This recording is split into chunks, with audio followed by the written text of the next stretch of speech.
Why should you fill out the FAFSA even if you don't think you're going to qualify for any type of financial aid and you think the interest rates on federal student loans are higher than you'd get with a private loan? I see this question all the time and I'm glad you asked it. So here is why you should fill out the FAFSA every single year, even if you don't think you're going to qualify for need-based financial aid.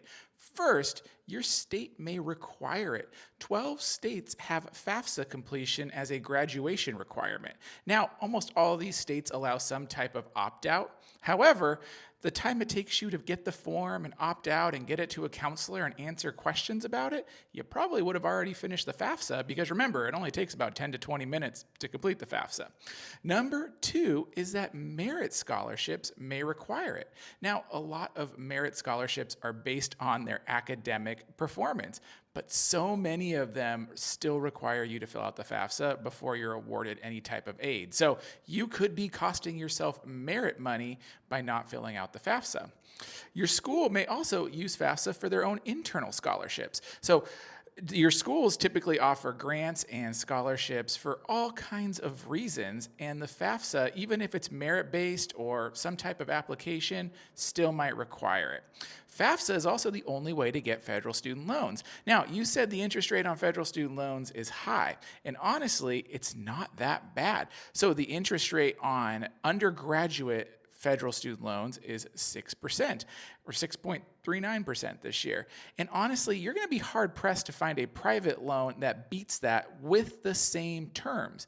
That's the key here. So a lot of private loans will offer promotional rates as low as 2.95%, but that is typically for a 5-year fixed loan with a high quality cosigner. That's usually 800 plus credit score and a high income, $200,000 or more a year, and a low debt to income ratio. Once you get out to a 10-year loan term, even that same high qualified borrower is going to be in the 5 to 6% range. So you're not going to beat the federal loans by much if you even do. And all those private loans don't offer things like loan forgiveness, hardship options, deferment, forbearance, all the benefits you get with federal student loans. So again, not all aid is based on income. So realize that some schools may still offer you aid even if you're making $100,000, $200,000 a year, but you have to fill out the FAFSA. Things like Harvard, right? They still want to see your financial profile to offer you some type of scholarship or grant. You might also need the aid later, right? You're thinking of maybe the fall semester, but what happens when the spring semester comes? You might want to plan to get it done. And you just never know. The application process is changing. You never know what you're going to need. So don't dismiss the FAFSA. It's super easy to fill out. It takes 10 to 20 minutes. If you already use a budgeting app like Monarch or Empower, you already know all your assets. It links your tax return automatically. Like, it is now one of the easiest processes to fill out. And I think a lot of people get overwhelmed by the process when you shouldn't. It takes 20 minutes and you can be done. So if you're thinking about not filling out the FAFSA, please don't. Just fill it out. By the time you finish watching this video, you would have been halfway through filling out the FAFSA anyways. So I hope that helps. I hope that answers why you should fill out the FAFSA anyways.